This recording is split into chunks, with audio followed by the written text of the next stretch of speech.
So, what happens when a promise you've built your life on just doesn't come true? Today, we're jumping into this ancient letter to Peter to see how one author handled a massive crisis of faith when a huge prophesied event was seriously overdue. It is, no joke, a masterclass in how to defend belief when skepticism starts to creep in. All right, let's get right into it. The whole drama in this text really boils down to this one huge question. What happens when the promised end of the world is, well, late? And you got to understand, this wasn't just some philosophical debate for the early Christian community. No, this was a full-blown existential crisis. I mean, really try to put yourself in their shoes for a second. An entire generation of believers, the people who had actually known the apostles, had grown old and died. They had lived their whole lives expecting Christ to return at any moment, but nothing. The world just kept on spinning, same as it ever was. And this, of course, created the perfect breeding ground for doubt. And that doubt was given a voice by a group the author calls the scoffers. And these guys weren't just asking innocent questions, they were mounting a really serious intellectual challenge to the very heart of the Christian faith. Here we have it, in the scoffers' own words. You can hear their argument, right? It's a direct appeal to common sense. They're basically saying, hey, look around you. Nothing has changed. This promise you're all waiting for, it must be empty. So their argument kind of had two parts. First, they were using empirical evidence, what you can see with your own eyes. The sun comes up, the sun goes down, life goes on. And second, they were probably borrowing from some of the popular philosophies of the time, like Epicureanism, which basically said, gods don't really intervene in human affairs, so you shouldn't fear some big divine punishment. The whole idea just seemed irrational to them. So this is really the core conflict. It's a total clash of worldviews.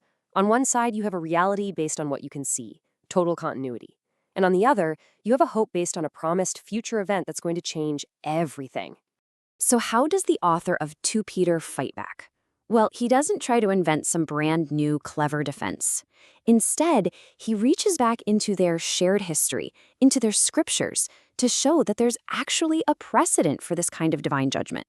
And this strategy is so smart. He frames his whole argument as just a simple reminder of what they've always believed.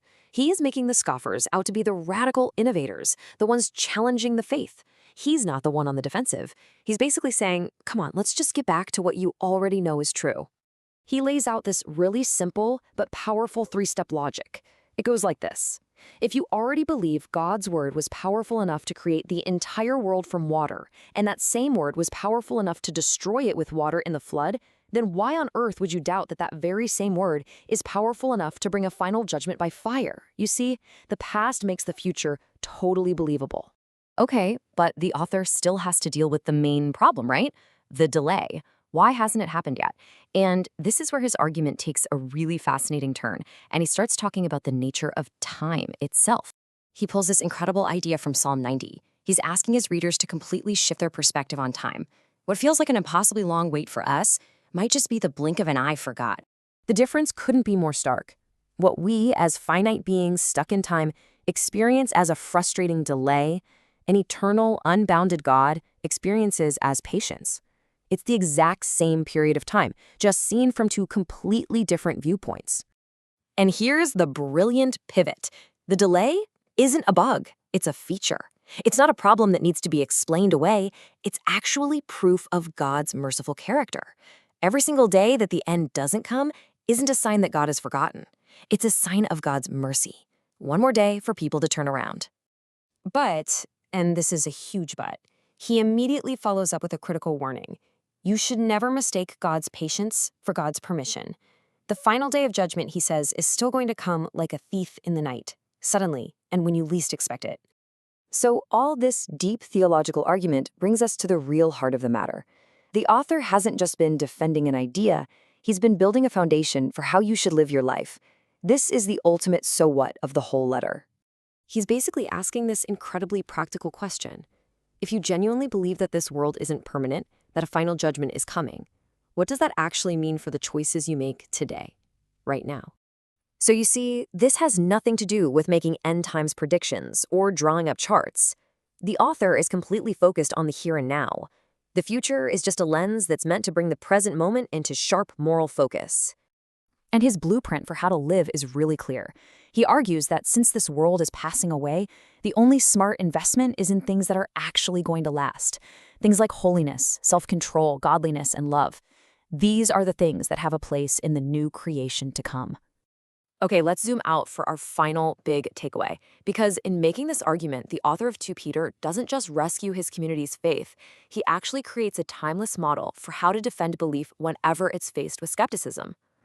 What we're witnessing here, in other words, is the birth of apologetics, a reasoned, logical defense of one's beliefs.